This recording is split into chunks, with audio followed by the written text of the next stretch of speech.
kadib markii ururka al-shabaab laga saaray deegaanada u dhexeeya magaalada muqdisho iyo afgooye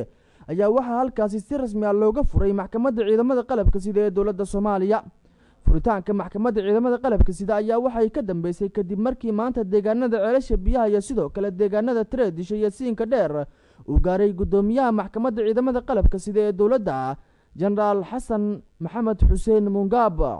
gudoomiyaha maxkamadda ciidamada qalabka sida ee dowladda Soomaaliya oo saxaafadda kula hadlay saldhigga ceelasha biyaha ayaa waxa uu sheegay in maanta laga bilaabo maxkamadda ciidamada qalabka sida laga hirgeliyay deegaanka ceelasha biyaha ee duleedka dhanka koonfureed ee magaalada Muqdisho. waxa uu sheegay Generaal Xasan Maxamed Xuseen Mungab gudoomiyaha maxkamadda ciidamada qalabka sida ee dowladda ujeedada ka dambeysa furitaanka maxkamadda ay tahay in lagu maxkamadeeyo ciidamada dowladda ee gala falalka kala duwan isla markaana lagu maxkamadeeyo halkaasi. runtii fursad weyn inoo tahay maanta inaan halkaan nimaadno maxaan ku dheelahay waa fursad qaali ah oo taariikhi ah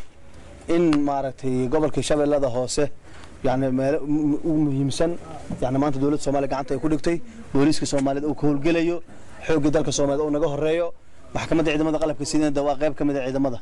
iyada waxa way ciidanka meeshay tagaan ay daba socotaa ma garanaysaa waa garsoorka ciidamada qalabka sida shacbiga iyo ciidamada ama ciidamada dhaxdooda hadii mashaakil ka dhaco ma garanaysaa oo wax sharci darro cid uu sameeyo yaan hadii la ku garsooreena marka anaga bacdama masaaxadii dawladda ay ka talinaysay ay weynaato dalka oo dhan gacanta lagu dhigo waayo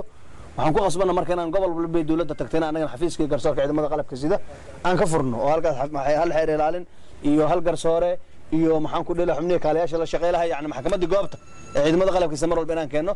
Generaal Xasan Maxamed Xuseen Mungab ayaa sidoo kale sheegay in askarigii ka tirsan dowladda ee gala dambi isaga oo ku sugan deegaanada duleedka ka ah Muqdisho lagu maxkamadeynayo ceelasha biyaha balse aan loo gudbin doonin magaalada caasimadda ee Muqdisho.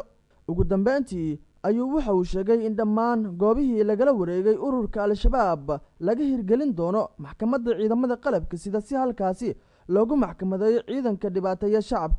shacbiga Soomaaliyeed ee eriyadan joogo waxaan ka rabnaa in ayagana ciidamada ay wada shaqeyn la yeeshaan booliiska wada shaqeyn ay la yeeshaan nabadgelyada wada shaqeyn ay la yeeshaan ganacsigooda inay soo furtaan ay ayaga laftirkooda dad raabiyo dawladnimada ka qabo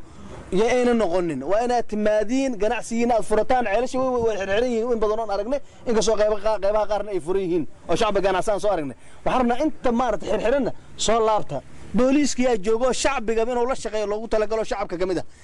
ay asgari oo faldimbiyeed gala oo shacabka ka dhan ahna isla markii booliiska noo soo qabanayo maxkamadda xamar la soo aadi maayo maxkamadda gobolka Shabeellada Hoose halkan ka furan ciidamada qalabka sida yaa la keenaya xeer ilaalintii halkan joogto ma garanaysaa deegaanka ceelasha biyaha ee maanta laga hirgeliyay maxkamadda ciidamada qalabka sida ayaa waxaa dhawaan si wada jir ah ula wareegay ciidamada dowladda Soomaaliya iyo sidoo kale kuwa midowga Afrika AMISOM iyadoo halkaasina la geeyay ciidamada booliska iyo kuwa nabad sugidda kuwaasi oo howlgalo kala duwan ka sameeyay. Maxamed Saala TV ceelasha biyaha.